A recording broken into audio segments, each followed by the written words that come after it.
Hello बच्चों, welcome to this session. कैसे हैं आप सभी लोग। सबसे पहली चीज़ तो आप सभी को मैं ये बता देती हूँ, आज के हमारे सेशन में हम लोग सॉल्व करने वाले हैं टीचिंग एप्टीट्यूड का क्वेश्चन पेपर, जो भी हाल ही में 2024 में एनसीईटी एग्ज़ाम हुई थी उसमें ये टीचिंग एप्टीट्यूड का पेपर आया था। उसे आज हम लोग सॉल्व करने वाले हैं, ठीक है। अब सेकंड इन्फॉर्मेशन बच्चों, अगर आप एनसीईटी एग्ज़ाम की तैयारी कर रहे हैं, ITEP 4 ईयर बीएड में आप एडमिशन लेना चाहते हैं, तो हमारी चैनल को ज़रूर सब्सक्राइब कीजिए। साथ ही जो हमारा व्हाट्सएप चैनल है और टेलीग्राम चैनल है उसको भी ज्वाइन कीजिए। वहाँ पर हम लोग डेली MCQs ले करके आते हैं ताकि आपकी जो जनरल टेस्ट की प्रिपरेशन है वो काफ़ी अच्छी तरह से हो जाए। बच्चों की रिक्वेस्ट है कि इंग्लिश मीडियम के भी क्वेश्चंस पोस्ट किए जाएं, तो बच्चों 1 से 2 दिन में आपको इंग्लिश मीडियम में भी जीटी के क्वेश्चंस मिलने लग जाएंगे। ऑल्दो देखो, जो जनरल टेस्ट जो हमारा जीके वाला सेक्शन है या करंट अफेयर वाला सेक्शन है वो इक्वली मीन्स बहुत ज़्यादा डिफरेंस उसमें नहीं आता है, ठीक है। तो आप हिंदी लैंग्वेज से भी प्रिपेयर कर सकते हैं, इंग्लिश से भी, but from in next 2 days आपको इंग्लिश में भी वो क्वेश्चंस मिलने लगेंगे, ठीक है। चलो, तो डिटेल्स आपको स्क्रीन पर दिख रही होंगी, वहाँ से आप लोग हमारा टेलीग्राम और व्हाट्सएप चैनल ज्वाइन कर सकते हैं, ठीक। अब आगे बढ़ते हैं और बात करते हैं ये पेपर आज डिस्कस करने की ज़रूरत क्यों पड़ रही है। पहली चीज़, जो हमारा टीचिंग एप्टीट्यूड प्लस या कह लें नॉन डोमेन सब्जेक्ट्स का एनसीईटी का जो कोर्स है उसमें हम लोगों ने टीचिंग एप्टीट्यूड पोर्शन कंप्लीट कर लिया है ना। वो सभी बच्चे जो इस कोर्स में इनरोल हैं या जो नहीं इनरोल हैं, उन लोगों को ये समझ में आएगा कि आपके सिलेबस में क्या दिया हुआ है और क्वेश्चन पेपर किस तरह का आता है, ठीक है। कितना डेविएशन है, मतलब कि जो सिलेबस में दिया है उससे कितना मैच्ड आता है आपका पेपर और कितना अलग आता है, वो आपको इस सेशन से क्लियर हो जाएगा। और जिन लोगों ने टीचिंग एप्टीट्यूड पढ़ लिया है साथ में, उन्हें और ज़्यादा क्लैरिटी मिल जाएगी इस चीज़ की, ठीक है। तो क्योंकि हमारा तो सिलेबस दिया है, हमें तो पढ़ना ही है, पूरा सिलेबस हमने पढ़ लिया। अब इसके बाद इस पेपर को सॉल्व करने के बाद आपको ये आइडिया लग जाएगा कि कौन से एक्स्ट्रा टॉपिक्स पूछे गए हैं, क्योंकि अब जो हम स्टार्ट करेंगे वो एक्स्ट्रा टॉपिक्स को स्टार्ट करेंगे, ठीक है। तो एक रिलेवेंसी बन जाए, इसलिए ये पेपर अभी सॉल्व करना ज़रूरी था, जो कोर्स में इनरोल्ड है उनके लिए भी और जो नहीं है उनके लिए भी, जो इन्होंने सिलेबस देखा है, ठीक है। अगर नहीं देखा है बच्चे सिलेबस जा कर के तो ज़रूर देख लो, बिना सिलेबस के तैयारी करने मत बैठ जाना, ठीक है। चलो स्टार्ट करते हैं। सो सबसे पहला क्वेश्चन आपके सामने है, ये इंग्लिश मीडियम में ही है। और देखो मेरी रिक्वेस्ट हर बार रहती है कि थोड़ा इंग्लिश को है ना तैयार कर लो, क्योंकि जो स्टैंडर्ड पेपर जो सही माना जाता है वो इंग्लिश लैंग्वेज का ही कंसीडर किया जाता है, ठीक है।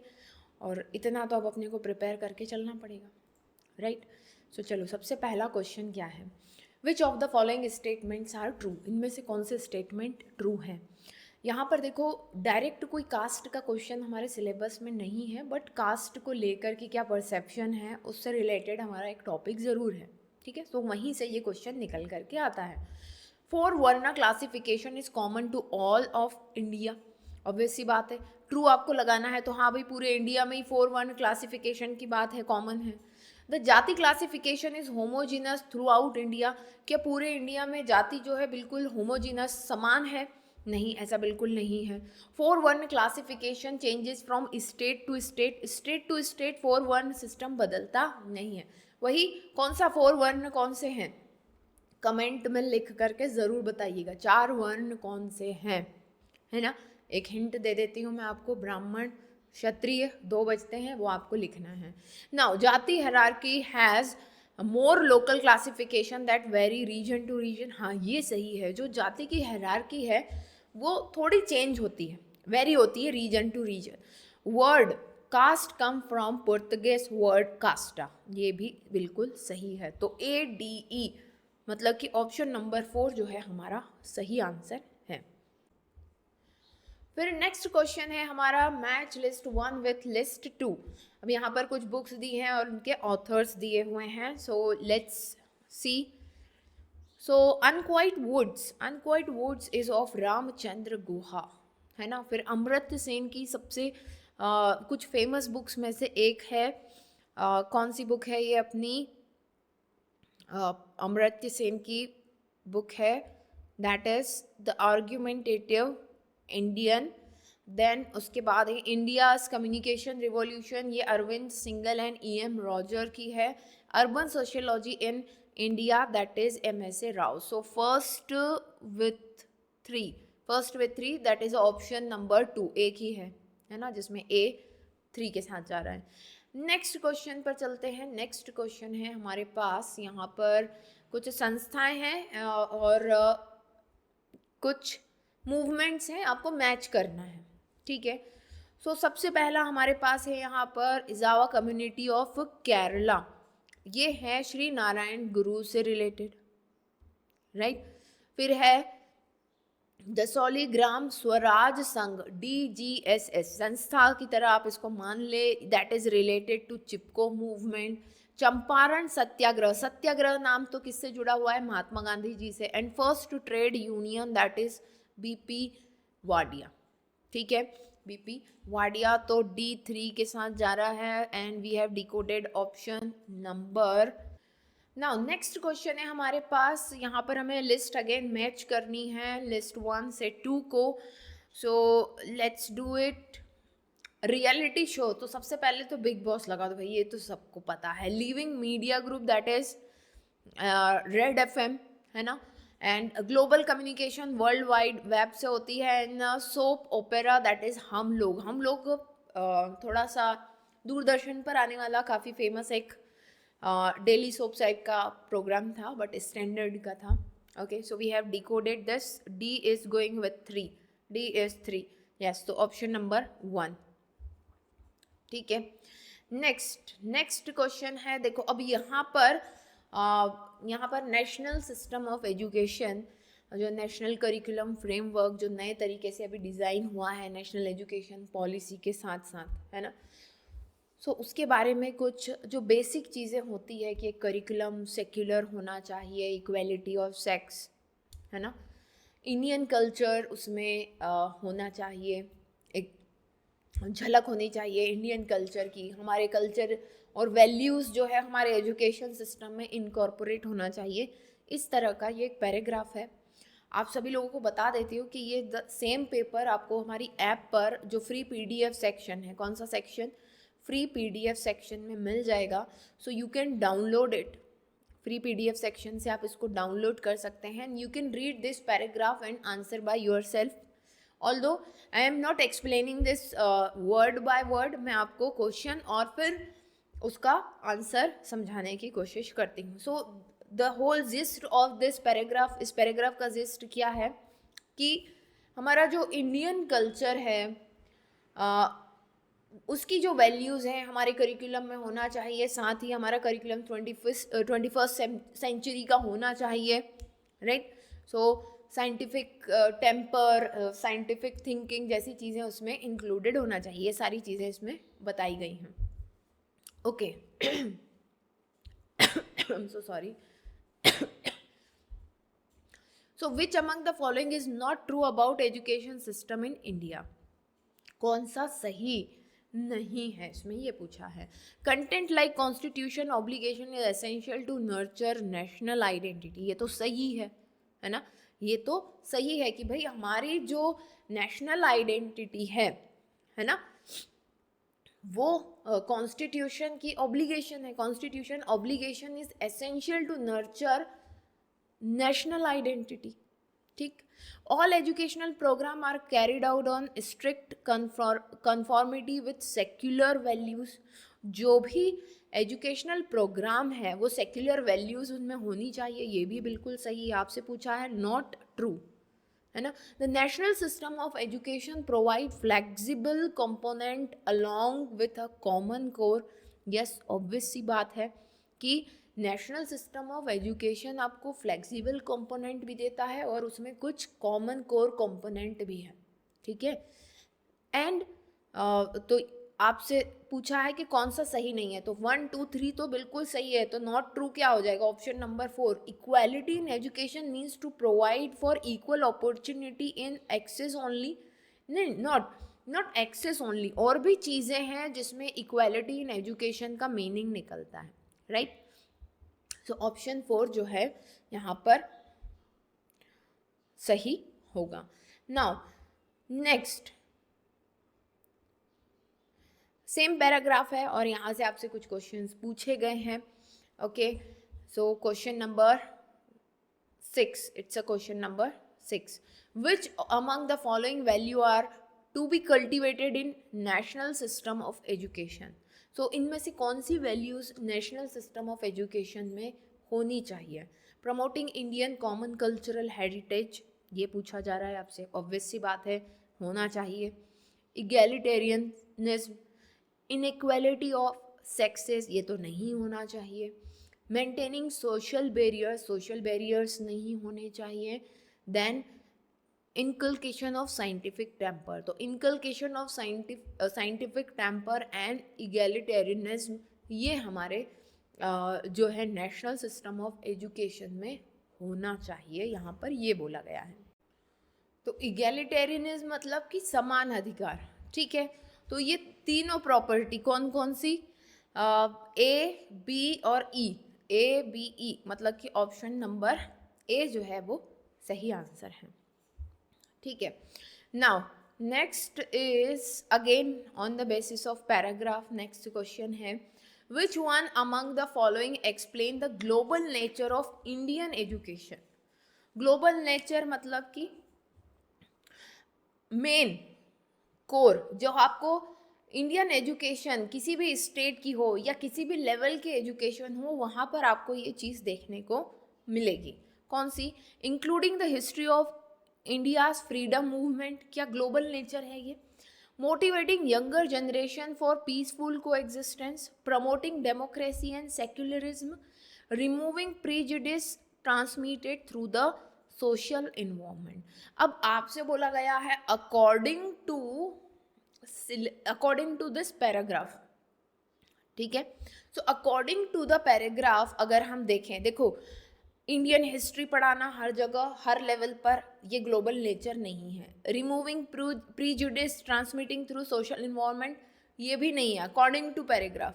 अकॉर्डिंग टू पैराग्राफ बात हो रही है यहाँ पर, क्योंकि देख लो यहाँ क्या लिखा है, promote equality, it will be necessary to provide equal opportunity for all in access condition. कहाँ चला गया भाई वो? True to the Hori tradition, education has strengthened this world view and motivate the younger generation for international cooperation and peaceful coexistence. So according to this paragraph बात हो रही है, हमारे मन के हिसाब से तो इसमें से 2-3 ऑप्शन सही है। अकॉर्डिंग टू पैराग्राफ कौन सा सही है? Motivating the younger generation for peaceful coexistence, that is global nature of Indian education. समझ में आई बात? सो ऑप्शन नंबर 2 जो है वो सही होने वाला है ना। वही आगे बढ़ जाओ, अब वही पिक्चरों की बात स्टार्ट होगी। देखो पिक्चर्स काफ़ी पूछी जाती हैं, इसलिए पिक्चर मन लगा के देखना है आपको, ठीक है। सोशल इश्यूज से रिलेटेड है ना। So the film dash depicts the struggle and fight of HIV positive women to gain respect at her work place, that is फिर मिलेंगे, ये बात भी की है हमने। कुछ क्वेश्चंस आपको ऐसे डायरेक्ट मिलेंगे अगर आप कोर्स में इनरोल्ड हैं और आप प्रीवियस जो मैंने GT के सेशन रखे हुए हैं, बिल्कुल एग्ज़ाम के लास्ट पे कुछ जो चीज़ें हमने पढ़ी थी वो डायरेक्टली उठा करके आ गई हैं। जैसे कि एक रामानुजन नंबर है, ये वाली पिक्चर है, इसके बारे में हमने बात की थी, है ना, डायरेक्ट आ गया ये सब ऑटोबायोग्राफी, ये तो मैंने यूट्यूब पर ही पढ़ाया था पूरा, बुक्स, इम्पॉर्टेंट बुक्स उसमें, है ना। तो playing it my way, wings of fire, growing up untouchable in India, you turn a Dalit's life, इसको देखते हैं, इसको मैच करना है। सो playing it my way, that is Sachin Tendulkar की ये बुक है, सभी को पता है ना। विंग्स ऑफ फायर किसकी है? APJ अब्दुल कलाम, ये तो सभी बच्चों को पता होती है। सो 2 फर्स्ट का 2, A का 2 एंड B का 3, तो ये डिकोड हो गया यहाँ पर, ठीक है। C का 4th है ओम प्रकाश वाल्मीकि, नाम से ही समझ में आ रहा है, सरनेम से आपको Valmiki, growing up as a untouchable, you turn a Dalit's life, a Vasant Moon, नहीं कहाँ चला गया, ग्रोइंग अप, अरे उल्टा बता दिया, रुको ठीक है। C is fourth, sorry, Vasant Moon and Joothan Dalit's life, that is Om Prakash Valmiki. ठीक, सो ऑप्शन नंबर, हाँ, 4। ठीक है, चलो आगे चलते हैं। द मूवी जय Bhim does highlight the struggle of which tribe. तो जय भीम जो मूवी है उसमें किस ट्राइबल कम्युनिटी के स्ट्रगल के बारे में बताया गया है। So it's a Irula tribe, Irula tribe. ठीक है, next question, the ability of a person to critically observe, describe, explain, predict natural phenomena is called. तो अगर कोई पर्सन जो है वो क्रिटिकली, है ना, एनालाइज करता है, ऑब्जर्व करता है चीज़ों को, उसको एक्सप्लेन करता है, और फिर उस नेचुरल फिनोमेना का वो जो फिनोमेना जो प्रोसेस हो रही है उस प्रोसेस को क्या कहते हैं। ठीक है, so that is called the scientific temper. क्या कहलाता है? साइंटिफिक टेम्पर, मतलब कि वैज्ञानिक स्वभाव। Scientific temper is what? वैज्ञानिक स्वभाव। हमने पढ़ा है जब हम किसी भी चीज़ को बहुत ध्यान से ऑब्जर्व करते हैं, उसको डिस्क्राइब करते हैं, फिर एक्सप्लेन करते हैं, ये पूरी प्रोसेसेस जो पर्सन करता है, हम क्या कहते हैं कि उसका स्वभाव कैसा है? वैज्ञानिक स्वभाव है, मतलब कि साइंटिफिक टेम्पर है। ठीक है, the father of Indian pharmaceutical industry is, किससे फादर ऑफ फार्मास्यूटिकल इंडस्ट्री कहा जाता है? तो प्रफुल्ल चंद्र रे, ये नाम आपको याद रखना है। Then which of the following is direct hands on experience among children. इनमें से कौन सा ऑप्शन जो है ये बताता है कि बच्चे खुद करके सीख रहे हैं। ठीक है, so a group of student discuss a textbook, इसमें कुछ करके सीखने वाली बात नहीं है। One group in class is watching YouTube videos, ओहो, ऑन साइंस प्रोग्राम, नहीं ये भी नहीं है। Seema is observing science diagram on the chart, नहीं। करके सीखना मतलब खुद से करना। So Ramu and Ravi in of class 6 is doing experiment with material and apparatus. So yes, option 2 is going to be the right one. Then deductive reasoning क्या है? Deductive and inductive reasoning, deductive and inductive learning, इस पर हमने बात की है। सो reasoning जहाँ पर आ जाएगा, ऑब्वियस सी बात है हमें क्या बात करनी है? Reason. So is reasoning based on reasons, deductive reasoning is based on reasons. ठीक है, अच्छा, हम लोगों ने टीचिंग अप्रोचेस में पढ़ा है ना, डिडक्टिव लर्निंग और इंडक्टिव लर्निंग, सेम चीज़ है। डिडक्टिव में, डिडक्टिव लर्निंग या डिडक्टिव अप्रोच में same is in the reasoning में हम कहाँ से कहाँ जाते हैं? हम जनरल से स्पेसिफिक की बात करते हैं, है ना, पढ़ा है हमने। और इसके अपोजिट क्या होती है? इंडक्टिव रीजनिंग, जिसको हम क्या कहते हैं? आगमनात्मक। और ये कौन सी है? निगमनात्मक। इसमें हम स्पेसिफिक से जनरल की बात करते हैं। ठीक है, सो याद आ रहा होगा, राइट। आगे चलते हैं। Which of the following number is called Ramanujan's number? Ramanujan's number, अभी मैं आपको कह रही थी कि डायरेक्ट क्वेश्चन आ गया था, जस्ट एग्जाम के 1-2 दिन पहले हमने पढ़ा था। 1729 इज द रामानुजन्स नंबर। अब ये रामानुजन्स नंबर क्या है? किसी भी दो नंबर के स्क्वायर को सम करने पर हमें सेम नंबर मिल रहा है। ठीक है, तो वो क्या है? रामानुजन्स नंबर है। जैसे कि 1729 हमें मिलता है 1 का, नॉट स्क्वायर, क्यूब करने पर 1 का क्यूब और 2 का क्यूब करेंगे, 12 का क्यूब करेंगे, एंड 1729 सेम हमें मिलता है 9 का क्यूब एंड 10 का क्यूब करने पर। ठीक है, so next, a child at an age of 2 to 4, है ना, year would say that there are more objects in the second line than the first line by seeing the figure below. What would be the reason? एक बच्चा जो 2 से 4 साल का है, वो ये कह रहा है कि ऊपर की जो ये लाइन है इसमें कम ऑब्जेक्ट है और नीचे वाली लाइन में ज़्यादा ऑब्जेक्ट है, ऐसा वो कह रहा है। ऐसा वो क्यों कह रहा है, वही आपसे पूछा गया है। ठीक है, तो देखो नीचे वाली लाइन को ऑब्जर्व करो, यहाँ पर जो ज़ीरो बने हुए हैं जिनको ये ऑब्जेक्ट कह रहे हैं, ये थोड़ा स्ट्रेच्ड है ना, नीचे वाली लाइन थोड़ी लंबी गई हुई है, इसलिए बच्चे को लग रहा है कि नीचे ज़्यादा ऑब्जेक्ट है, जबकि दोनों में बराबर है। तो ये क्या कहलाता है, बच्चों की इस मेंटल स्टेट को क्या कहते हैं, या उन्हें अभी तक क्या समझ में नहीं आया है, ये आपसे पूछा जा रहा है।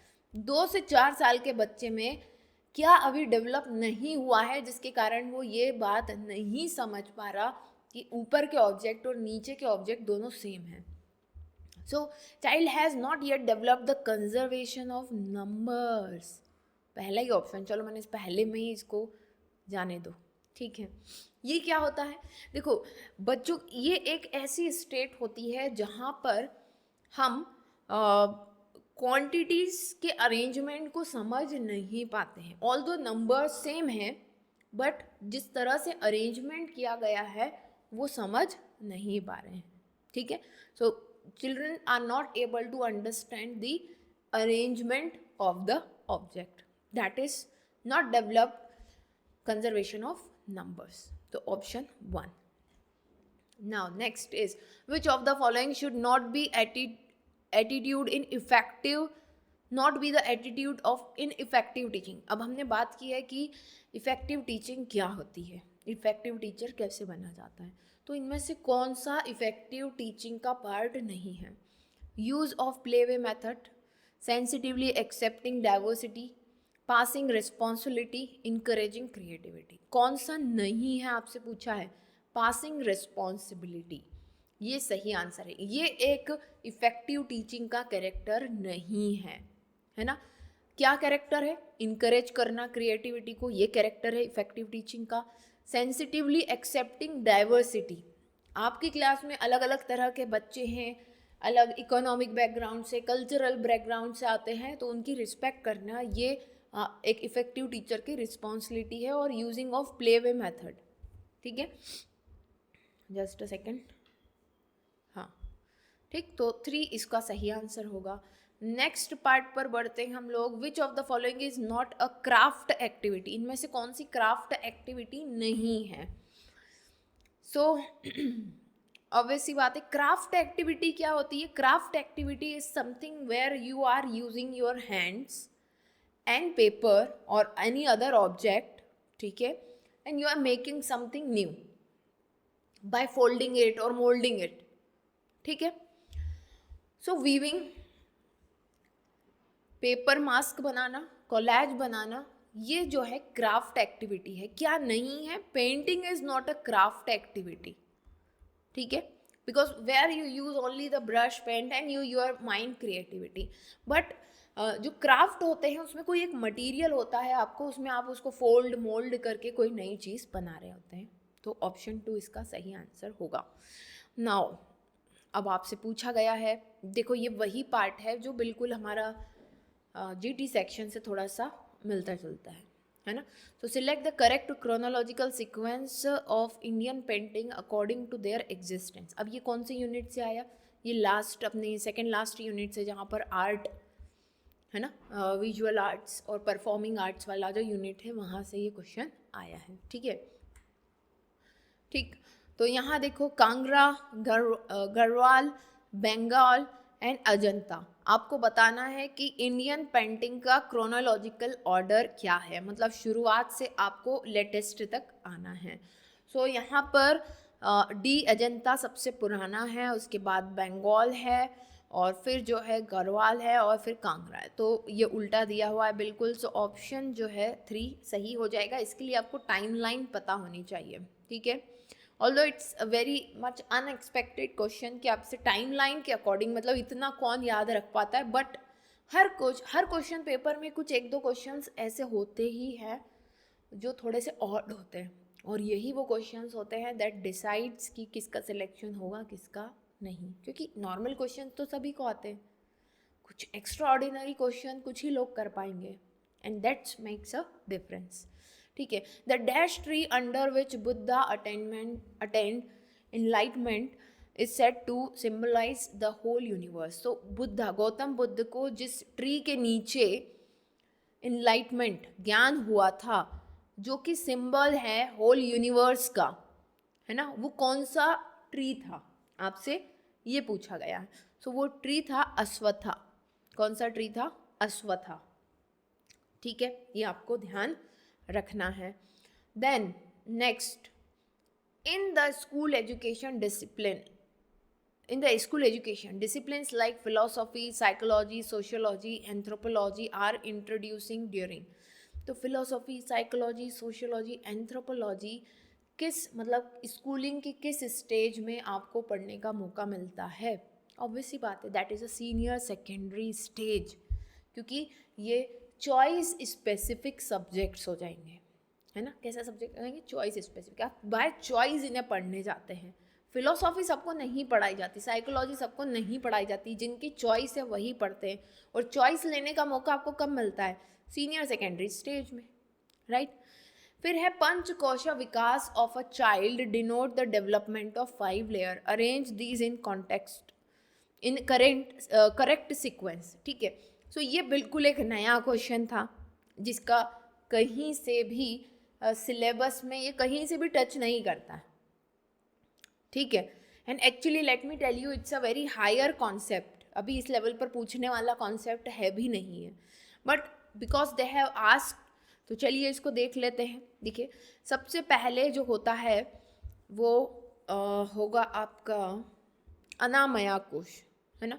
अनामया कोश, फिर मनोमया कोश, नहीं मैं यहाँ पर लिख लेती हूँ। सबसे पहला होता है अनामया कोश, देन फिर होता है प्राणामया कोश, I will explain this, then manomaya kosha, then विजनामया कोश, सॉरी थर्ड, और ये फोर्थ, और देन आनंदमया कोश, फिफ्थ सबसे लास्ट स्टेज, ठीक है। नाउ तो ऑप्शन कौन सा हो जाएगा? सबसे पहले तो वो देख ले, A B D C, A B D C, हाँ, ऑप्शन नंबर 2। अब ये क्या है? देखो, हमारा एक पर्सन का जो डेवलपमेंट होता है ये 5 लेयर्स में होता है, मतलब हमारी बॉडी में ये 5 लेयर्स होती हैं, आप ऐसा समझ लें, ठीक है। अब जो सबसे पहली लेयर जो होती है, ठीक, दैट इज़ अ अनामया कोश। उसके बाद जो ये होती है हमारी फिजिकल बॉडी फाउंडेशन, जो ऊपर से हम दिख रहे हैं, ठीक। फिर प्राणामया कोश, that is a second one, that is internal energy related, energy of your body, breathing, है ना, ये सब। फिर थर्ड मनोमया कोश, ये होता है हमारा देखो, सबसे पहले आउटर लेयर, उसके बाद हमारे जो बेसिक वाइटल थिंग्स हैं, जैसे कि सांस लेना, है ना, उसके बारे में बात हो गई। फिर मनोमया कोश, मन, थिंकिंग, थॉट, ठीक है, ये आता है। इमोशंस, माइंड आएंगे। देन विजनामया कोश, that is the layer deal with intelligence, देखो जानना और किसी चीज़ को समझना, किस सिचुएशन में कैसे डील करना है, that comes into the fourth vijnanamaya kosha, ठीक है। आपकी इंटेलिजेंस, आपके विजडम, आपकी हायर थिंकिंग के बारे में ये बात करती है, एक इस लेवल का डेवलपमेंट है। एंड द लास्ट वन आनंदमया कोश, this is the last layer, है ना, जो कि आपकी स्पिरिचुअल अवेयरनेस के बारे में बात करती है। वो बोलते हैं ना, जो साधु लोग होते हैं, जो सारी चीज़ों से ऊपर उठ चुके होते हैं, है ना, तो उनका डेवलपमेंट आनंदमया कोश तक हो चुका होता है। कुछ लोग देखेंगे आप, ऊपरी सुंदरता के बारे में बात करेंगे, तो वो उनका सिर्फ एक ही चीज़ डेवलपमेंट पे ध्यान है, कौन सा? अनामया कोश, बाहरी दिखावा।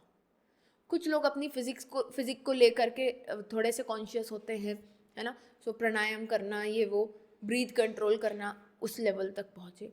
उसके बाद आपके बात होती है थॉट्स, आइडियाज़ के बारे में, फिर आपके इंटेलिजेंस के बारे में बात होती है, and then the inner core, ठीक है, that is the fifth one. Although जैसा मैंने कहा, it's not a question to ask at this level, but चलो है तो ठीक है। As a subject at school, social science draw its content significantly from, so school subject में जो आपको सोशल साइंस पढ़ाया जाता है, उसका कंटेंट कि इनमें से किन किन डिसिप्लिन से आता है, तो बड़ा इजी सा है। सोशल साइंस में हिस्ट्री होता है, ज्योग्राफी होता है, पॉलिटिकल साइंस होता है, तो ABC ऑब्वियसली बात है, ऑप्शन नंबर 1। कॉमर्स नहीं होता, मैथमेटिक्स नहीं होता, ठीक है। Then stage of schooling and nature of subject in social science, ये आपसे पूछा है। क्लास 3rd से 5th में जो सोशल साइंस आपको पढ़ाई जाती है वो किस नाम से होती है एक्चुअली? 3rd 5th में कोई सोशल साइंस होती है क्या? नहीं, एक ही सब्जेक्ट होता है, दैट इज़ EVS, है ना। उसमें साइंस भी होता है और सोसाइटी के बारे में भी होता है, ठीक। सो that is the world around us, इस नाम से बुक होती है। फिर 6 to 8 में आपको क्या पढ़ाया जाता है? 6 to 8 में पॉलिटिकल साइंस, इकोनॉमिक ऐसे separate subject, no. Choice based, no. तो ऑब्वियस सी बात है, it's a social science as a school subject. फिर आपको एक सब्जेक्ट इंट्रोड्यूस हो जाता है 6th से, सोशल साइंस। साइंस अलग, सोशल साइंस अलग। फिर 9th 10th में आपको पॉलिटिकल साइंस एंड इकोनॉमिक्स एक सेपरेट सब्जेक्ट बन जाता है। एंड 11th और 12th में social science as a choice based option, क्या आप भाई उसी सब्जेक्ट को पढ़ना चाहते हैं। तो क्या हो गया अपना sequence? A3 B4, option number 3, ठीक है। नेक्स्ट, और 25 क्वेश्चन आते हैं, ये आपको पता है ना। तो ये लास्ट क्वेश्चन है इसका, right. So autobiography, biography, journal and travelogue, इनकी डेफिनेशन से मैच करना है। ऑटोबायोग्राफी क्या होती है? जब कोई इंसान अपने खुद के बारे में लिखता है ना, आत्मकथा, दैट इज ऑटोबायोग्राफी, है ना। तो जब हम खुद लिखते हैं तो उसे ऑटोबायोग्राफी कहते हैं।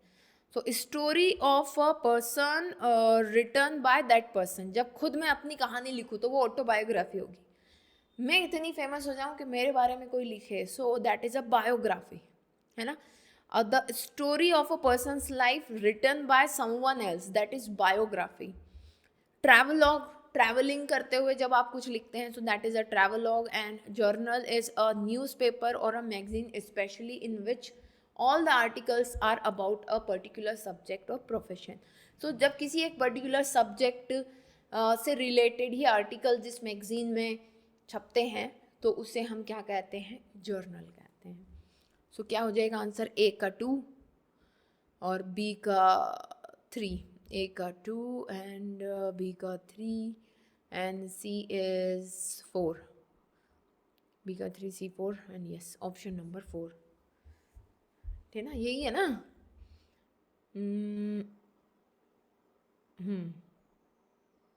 ठीक है, राइट।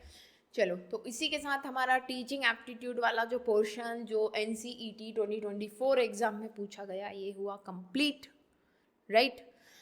सो आई होप कि आप कनेक्ट कर पाएंगे वो बच्चे जो पढ़ चुके हैं टीचिंग एप्टीट्यूड और जो नहीं पढ़े हैं। आप देखिए कि आपके सिलेबस में क्या दिया है और आपसे पूछा क्या गया है, ठीक है। जो कुछ भी एक्स्ट्रा पार्ट है, वी गॉट इट, हम इसे अब आगे कवर करने वाले हैं। तो ऐसे ही NCET की प्रिपरेशन के लिए जुड़े रहिए। फिर जल्दी मिलते हैं नेक्स्ट वीडियो में, तब तक के लिए best of luck and bye.